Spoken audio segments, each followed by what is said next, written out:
हम मुन्नी झा आ एकटा बहुत सुंदर श्री रामचंद्र जी के भजन सुना रहल छी। तऽ सुनू ई श्री रामचंद्र जी के भजन नीक लागत तऽ सत्यनारायण भगवान के पूजा में गीत गायल जाइ छै तऽ अहूँ सब गायब। सुनू ई राम जी के भजन। हमीरा राम लखन दुनु जोड़ी बनी के भेजिलनि गे माय।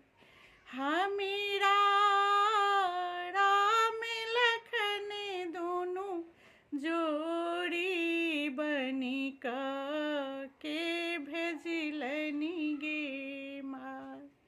किनका बीनु सुने अयोध्या, किनका बीनु चौपाई, किनका बीनु सुने अयोध्या, किनका बीनु चौपाई, किनका बीनु सुने रसोइया, किनका बीनु सुने रसोइया।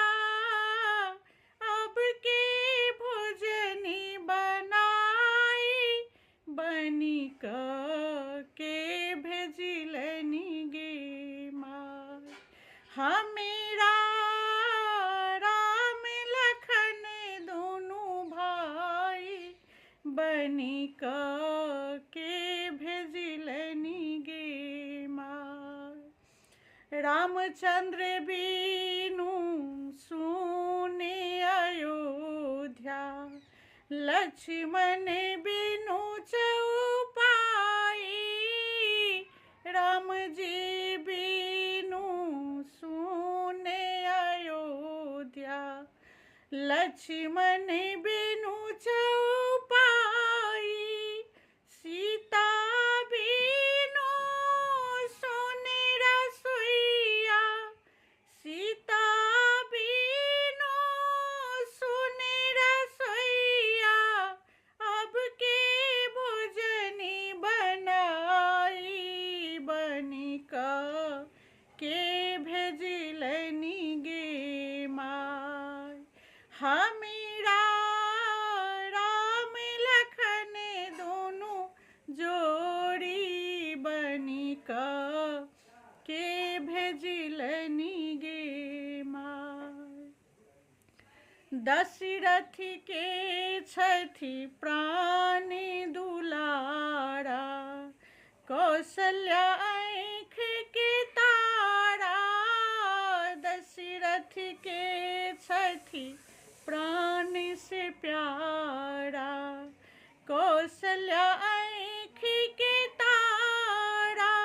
के कई माता बनका भेजिलनि, के कई माता बनका भेजिलनि। दशरथ प्राण गमाई बनी के भेजिलनि गे माय।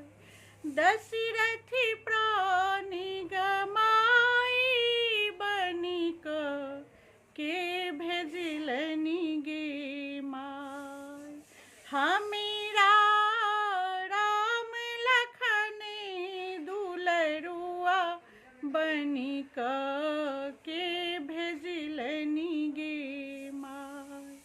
दिन राति कानथि मातु कौशल्या, कहिया घर घुरि औता।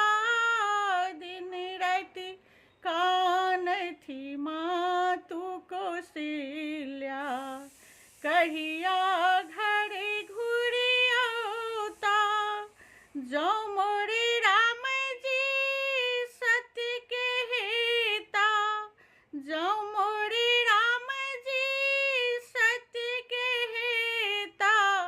फेर पलटी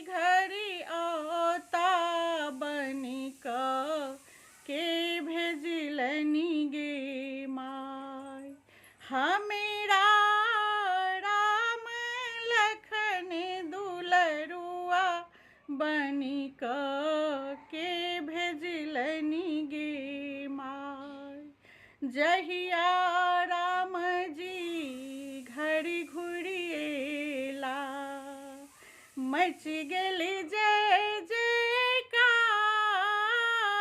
जहिया राम जी घड़ी घुरिएला मच गेली जय जयकार। कौशल्या मने हर्षित भेलनि कौशल्या मने हर्षित भेलनि के कई कली जोड़ी ठारी बनिक के भेजिलनि गे माय। हमीरा राम लखन दोनों जोड़ी बनिक के भेजिलनि गे माय। जय मिथिला। नीक लागत तऽ कनि कमेंट, लाइक, शेयर, फॉलो जरूर कऽ लेब।